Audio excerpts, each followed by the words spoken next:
महिषासुर नाम का एक बड़ा ही शक्तिशाली राक्षस था। वो अमर होना चाहता था और उसकी इच्छा के चलते उसने ब्रह्मा की कठोर तपस्या की।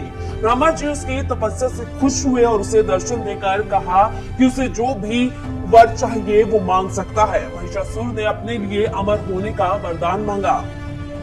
महिषासुर की एक ऐसी बात सुनकर ब्रह्मा जी बोले, जो इस संसार में पैदा हुआ है उसकी मौत निश्चित है, इसीलिए जीवन और मृत्यु को छोड़कर जो चाहे वो मांग लो। ऐसा सुनकर महिषासुर ने कहा, ठीक है प्रभु, फिर मुझे ऐसा वरदान दीजिए कि मेरी मृत्यु ना तो किसी देवता या असुर के हाथों हो और ना ही किसी मानव के हाथों, अगर हो तो किसी स्त्री के हाथों हो। महिषासुर की ऐसी बात सुनकर ब्रह्मा जी ने तथास्तु कहा और चले गए। इसके बाद तो महिषासुर राक्षसों का राजा बन गया और उसने देवताओं पर आक्रमण कर दिया। देवता घबरा गए, हालांकि उन्होंने एकजुट होकर महिषासुर का सामना किया, जिसमें भगवान शिव और विष्णु ने भी उनका साथ दिया। लेकिन महिषासुर के हाथों सभी को पराजय का सामना करना पड़ा और देवलोक पर महिषासुर का राज हो गया।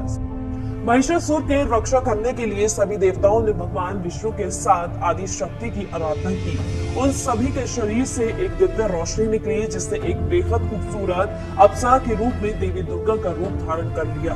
देवी दुर्गा को देख महिषासुर उन पर मोहित हो गया और उनसे शादी करने का प्रस्ताव सामने रखा। बार बार वो यही कोशिश करता रहा। देवी दुर्गा मान गई, लेकिन एक शर्त पर। उन्होंने कहा कि महिषासुर को उनसे लड़ाई में जीतना होगा। महिषासुर मान गया और फिर लड़ाई शुरू हो गई, जो 9 दिनों तक चली। 10वें दिन देवी दुर्गा ने महिषासुर का अंत कर दिया और तभी से नवरात्रि का पर्व मनाया जाता है।